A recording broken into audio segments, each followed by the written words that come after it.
ஆன்மீகம் டாக்ஸ் நேயர்களுக்கு வணக்கம். நான் உங்கள் பிருந்தா சங்கர். இன்று நம்மோடு சிறப்பு விருந்தினராக இணைந்திருப்பது ஜோதிஷ கசகேசரி டாக்டர் ஆச்சாரியா ஹரிஸ் ராமன் அவர்கள். வணக்கம் சார். வணக்கம்மா, நமஸ்காரம். ஆன்மீகம் டாக்ஸ் நேயர்களுக்கு வணக்கம், நமஸ்காரம். 2026 தமிழ் புத்தாண்டு மக்களுக்கு எவ்வளவு செல்வ செழிப்பா இருக்கும் அப்படின்னு சொல்லிட்டு எங்களுக்காக சொல்லுங்க. இந்த பராபவ ஆண்டுங்கிறது பொதுவாக 60 வருஷத்துக்கு ஒரு தடவை வரும்.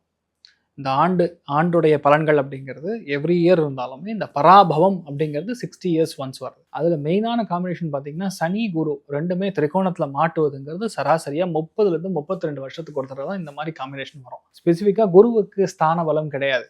அப்போ ஸ்தான பலம் இல்லைன்னா அந்த இடத்த கண்டிப்பாக கெடுத்தே ஆகும். ஆனால் இந்த வருஷம் அதுலேருந்து ஒரு ரிலீஸ் மாதிரி, அதாவது அந்த குருவுக்கு ஒரு சக்தி கொடுக்குற மாதிரி சனி திரிகோணத்தில் உட்காந்துருக்கிறது ஒரு அதிர்ஷ்டத்தை கொடுக்குறது. பல பேருக்கு நன்மைகள் நடக்கும். இப்போ 12 ராசிகளில் பணம் எப்படி இருக்கும், ஃபேமிலி எப்படி செட் ஆகும், எவ்வளோ மார்க் வாங்குவாங்க, எவ்வளோ சந்தோஷமான விஷயங்கள் நடக்கும், கல்யாணம் ஆகுமா, லவ் கன்ஃபார்ம் ஆகுமா, நிறைய பேர் கடன் தீருமா, இந்த மாதிரி பல விஷயங்கள். இதில் ஸ்பெஷலாக எக்ஸாம்ஸில் கொடுக்கக்கூடிய குழந்தைகள், மாணவ மாணவிகளுக்கு நீட் ஆகட்டும், பல விஷயங்கள் எப்படி இருக்குன்னு சொல்லி இப்போ நம்ம பார்க்கலாமா.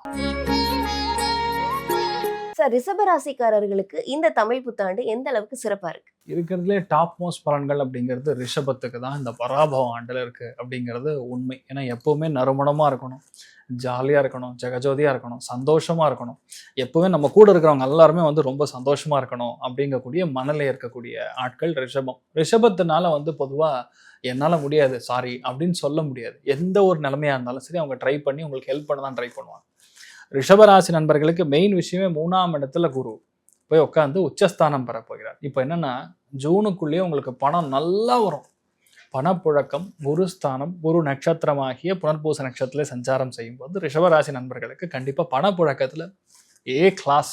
பிஃபோர் ஜூன், ஆஃப்டர் ஜூன் இடம் வைக்கணுமா வித்துரும். ரொம்ப நாளாக பிரச்சனையாக இருக்குது சார், என் தம்பி சைன் போட்டால் தான் அந்த இடத்த விற்க முடியும், வித்துருவீங்க. நிறைய பேருக்கு இடமாற்றங்கள் கொடுக்கும். நிறைய பேருக்கு பார்த்தீங்கன்னா அக்கம் பக்கத்து வீட்டாருடன் இருக்கக்கூடிய பிரச்சனைகள், சண்டைகள், நட்புன்னு சொல்லுவாங்க, ஆனால் நிறைய பேக் ஸ்டாப்பிங் பண்ணியிருப்பாங்க. இதெல்லாம் ஆல்ரெடி ஒரு வருஷமா பார்த்துருந்தா புதுசாக ஒன்றும் கிடையாது. அதுலேருந்து இவங்க வெளியே வரக்கூடிய வாய்ப்புகள் இருக்கு. நிறைய பேருக்கு மன அவதிகள்லேருந்து வெளியே வருவாங்க. அதாவது உள்ள ஒன்று ஓடிட்டு இருக்கும், ஆனால் அவங்க வெளியே காமிச்சிக்க மாட்டாங்க. ரொம்ப சூப்பராக இருக்க முன்னாடியே ஒரு ஃபீலிங்கில் இருப்பாங்க. அதுலேருந்து வெளியே வரக்கூடிய வாய்ப்புகள் இருக்கு. நிறைய பேருக்கு ஃபர்ஸ்ட் ஆஃப் ஆல் இடமாற்றம் சொன்னது. ரெண்டாவது பார்த்தீங்கன்னா நிறைய பேர் ப்ரீ ஸ்கூல் ஆரம்பிப்பாங்க, கிரட்ச் மாதிரி, ப்ரீ ஸ்கூல் மாதிரி, ஆனால் வேற ஊர் வேற நாடு அந்த மாதிரி ஒரு ரீலொகேஷன் ஆகக்கூடிய வாய்ப்புகளும் இருக்கிறது. ரெண்டாவது, குருவுடைய பார்வை பலமும் சரி, ஸ்தான பலமும் சரி, இந்த தடவை ரெண்டுமே யூஸ்ஃபுல்லாக இருக்கப்படுது. அப்படி பார்க்கும்போது வீட்டில் திருமணம் ஆகலைன்னா கண்டிப்பாக இளைய சகோதரன் சகோதரிகளுக்கு திருமணம் ஆகக்கூடிய வாய்ப்புகள் இருக்கு.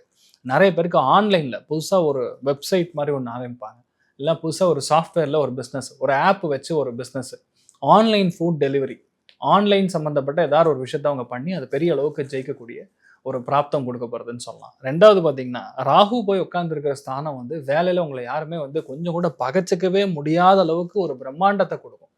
ராகுனாவே பிரம்மாண்டம் தான்.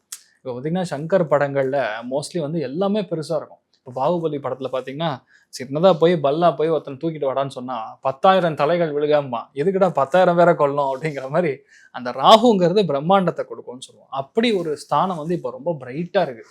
அது பிரைட்னஸ் யாருக்குன்னா பொதுவாகவே ரிஷபத்துக்கு நல்லது.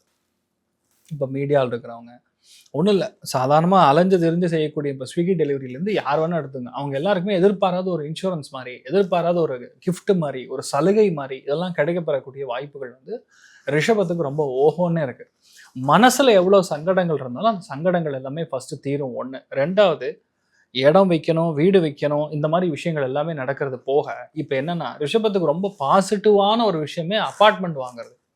3ஆம் இடம் அப்படிங்கிற ஸ்தானத்தில் எப்போ குரு உட்கார்ந்துருக்காரோ, காலபுருஷனுக்கு 4ஆம் வீடாக இருக்கறனால ஸ்தலத்துக்கு மேலே, நிலத்துக்கு மேலே வீடு கட்டக்கூடிய பிராப்தம். அப்போ என்ன, வீட்டில் ஆல்ரெடி வீடு இருக்குது எனக்கு, நான் கீழே இருக்கேன்னா இப்போ மேலே வீடு கட்டக்கூடிய ஒரு பிராப்தம் ஏற்படும். நிறைய பேருக்கு மன மகிழ்ச்சிங்கிறது இவ்வளோ நாள் இருக்காமல் இருக்கும். 2ஆம் இடத்துல குரு இருந்தால் வாக்கு வன்மை ஏற்படும், செல்வாக்கு உயரும். பட் தி சேம் டைம் என்ன, ஃபேமிலியில் யாரோ ஒருத்தருக்கு உடல்நிலைகள் பாதிப்பு கொடுத்துட்டே இருக்கும்.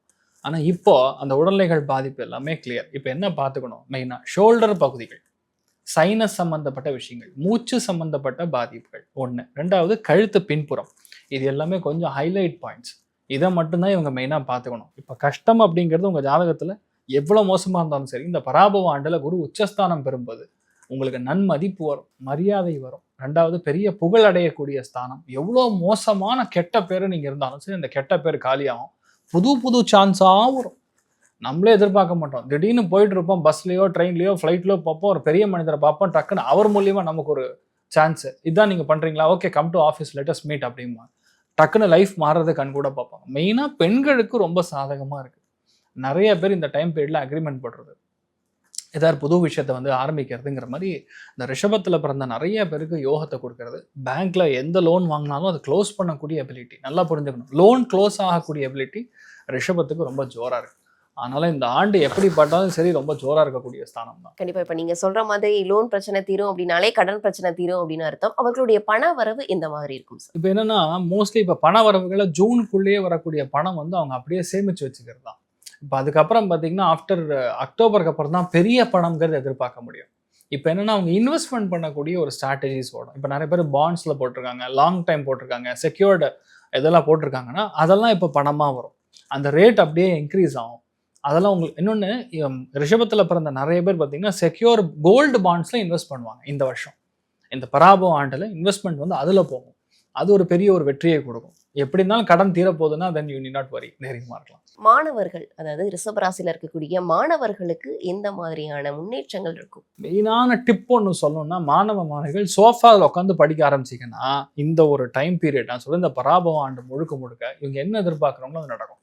குழந்தைகள் எந்த இடத்துல உட்கார்ந்தால் அதுக்கு வெற்றி உண்டுன்னு ஒரு ஜாதகம், அது ஒரு கணிப்பு இருக்குது ஜாதகத்தில். சில பேர் பார்த்தீங்கன்னா இப்போ குக்கரங்கால உட்காந்து படிக்கணும் சில பேருக்கு, சில பேருக்கு வந்து மெத்தையில் உட்காந்து படிக்கணும். ஆக்சுவலாக மெத்தை உட்காந்து படிக்கக்கூடாதுன்னு சொல்லுவாங்க. ஆனால் சில ஜாதகங்களுக்கு அப்படி உட்காந்து அது பெரிய அளவுக்கு. சில பேர் சோஃபாவில் உட்காந்து படிக்கணும், சில பேர் நார்த் ஈஸ்ட்ல நிலத்தில் உட்காந்து படிக்கணும். அது அமைப்பு, ஜாதகத்தோட அமைப்பு. இந்த பராபவ ஆண்டுல மெயினாக குழந்தைகள் வந்து இந்த சோஃபாவில் உட்காந்து படிக்க ஆரம்பிச்சாங்கன்னா அவங்களுக்கு நிறைய விஷயங்கள் உள்ள அப்சர்வ் ஆகக்கூடிய வாய்ப்புகள், அதனால அவங்க ஜெயிப்பாங்க. இந்த ரிஷபராசிக்காரர்களுக்கு மட்டும் ஸ்பெசிஃபிக்கா அவங்களுக்கு மட்டும் சொல்றேன். ரெண்டாவது, போட்டி தேர்வு எது இருந்தாலும் ஜெயிக்கக்கூடிய பிராப்தம் உண்டு. 85% ஆஃப் த ரிஷபராசியில் பிறந்திருக்கக்கூடிய பெண்களாக இருந்தாலும், எந்த ஒரு நீட்ல எழுதாலும் சரி, மாஸ்டர்ஸ்க்காக அப்ளை பண்ணாலும் சரி, நிறைய பேர் வந்து கார்டியாலஜிஸ்ட் ஆவாங்க, பல்மனாலஜிஸ்ட் ஆவாங்க, அப்படின்னா இஎன்டி ஸ்பெஷலிஸ்ட் ஆவாங்க. இந்த 3 துறைகளில் பெரிய அளவுக்கு ஜெயிக்கக்கூடிய பிராப்தம்ங்கிறது கண்டிப்பா உண்டு. அதனால they can be rest assured. இந்த ராசிக்காரர்கள் எந்த மாதிரியான தெய்வ வழிபாடுகளை மேற்கொள்வது அவர்களுக்கு நல்லதா இருக்கும்? குருவாயூர் கிருஷ்ணனை போய் ஒரு தடவை பார்த்துட்டு வந்தா போதுமா. குருவாயூர் கிருஷ்ணனை பார்த்துட்டு அங்க யானை பின்னாடி சரணாலயம் இருக்கும், அந்த யானை கிட்ட ஆசீர்வாதம் வாங்கிட்டு வந்தாங்கன்னா போறோம். ஆட்டோமேட்டிக்கா ரிஷபத்தில் இருக்கிறவங்களுக்கு நீங்க வேண்டாம்னு சொன்னாலும் சான்ஸ் ஆட்டோமேட்டிக்கா கதவை தட்டிட்டு வரும், நீங்க ஜம்முன்னு இருப்பீங்க, தெரியுமா இருக்கலாம். இந்த லவ் எப்படி எந்த ராசிக்காரர்களுக்கு சக்சஸ் ஆகும்? ஜெனரல் லவ் மேரேஜ் ஆகக்கூடிய வாய்ப்புகள் அப்படின்னு சொன்னா மெயினா ஜூனுக்குள்ள பார்த்தோம்னா துளாராசி நண்பர்களுக்கு, தனுசு ராசி நண்பர்களுக்கு, கும்பராசி நண்பர்களுக்கு, மிதுன ராசி நண்பர்களுக்கு கண்டிப்பா லவ் கன்ஃபார்மா நடக்கும். அது கல்யாணமா கன்வெர்ட் ஆகக்கூடிய வாய்ப்புகள் அதிகம். ஜூனுக்கு அப்புறம்னா அது பெருசா நிலைக்கக்கூடிய வாய்ப்புகள் கம்மி. அதனால அதுக்கு முன்னாடி கல்யாணம் பண்றதுதான் பெட்டர். குறிப்பா பார்த்தோம் அப்படின்னா நீங்க மேஷம், ரிஷபம், மிதுனம், மகரம் ராசிக்காரர்களுக்கு பெண்களுக்கு ரொம்பவே நல்லா இருக்கும் அப்படின்னு சொல்லியிருந்தீங்க. அப்போ இந்த வருடத்தை பெண்களுக்கான வருடம் அப்படின்னு கூட நம்ம எடுத்துக்கலாமா? கண்டிப்பா எடுத்துக்கலாம். ஏன்னா சந்திரன் வந்து குரு வீட்டுல வரும்போது ஆட்டோமேட்டிக்கா நல்ல விஷயங்கள் எல்லாமே பெண்களுக்கு நடக்கும். 80% பெண்களுக்கு அதிகமான வளர்ச்சியை கொடுக்கும். கண்டிப்பா இப்ப அதே மாதிரி பாத்தீங்க அப்படின்னா 90s கிட்ஸ்ன்னு சொல்லக்கூடியவங்க, அவங்களுக்கு வந்து நிறைய பேருக்கு வந்து இன்னுமுமே திருமணமாகாம இருக்கு. இப்ப பாத்தீங்க அப்படின்னா 40 வயது கடந்தவர்கள் நிறைய பேர் இருக்காங்க. அவர்களுக்கெல்லாம் இந்த திருமண யோகம் அப்படின்றது வருமா? எந்தெந்த ராசிக்காரர்களுக்கெல்லாம் அந்த திருமண யோகம்ன்றது ரொம்ப பக்கத்துல இருக்கு? சூப்பர், நல்ல கேள்விமா. அதாவது நல்ல கேள்வியை நல்ல விதமா கேட்கும்போது நல்ல ரிசல்ட் வரும். கன்னி ராசி நண்பர்கள், விருச்சிக ராசி நண்பர்கள், மகர ராசி நண்பர்கள், மீன ராசி நண்பர்கள், கடக ராசி நண்பர்கள், ரிஷபத்துக்கும் சேர்த்து கல்யாண பிராப்தம் அமோகமா இருக்கு. இந்த பராபவன்ல கண்டிப்பா கல்யாணம் ஆகும், தைரியமா இருக்கு. கண்டிப்பா எந்தெந்த ராசி ரொம்ப ஜாக்கிரதையா இருக்கணும், இந்த மாதிரி கல்யாணம் ஆனாலும் கொஞ்சம் ஜாக்கிரதையா இருக்கணும் அப்படின்னு ஏதாவது இருக்கா சார்? மெயினா கும்பராசி நண்பர்கள், துலா ராசி நண்பர்கள், அதே மாதிரி தனுசு ராசி நண்பர்கள் ஃபேமிலி ரிலேஷன்ஷிப்ல கொஞ்சம் கவனமா இருக்கிறது பெட்டர். கண்டிப்பா இப்ப வரக்கூடிய காலகட்டங்கள்ல நம்மளுடைய வாழ்க்கை முறைக்கு தகுந்த மாதிரி கடன் அப்படின்றது எல்லாருக்குமே அதிகமா இருக்கு. இந்த கடன் தொல்லை நீங்குமா?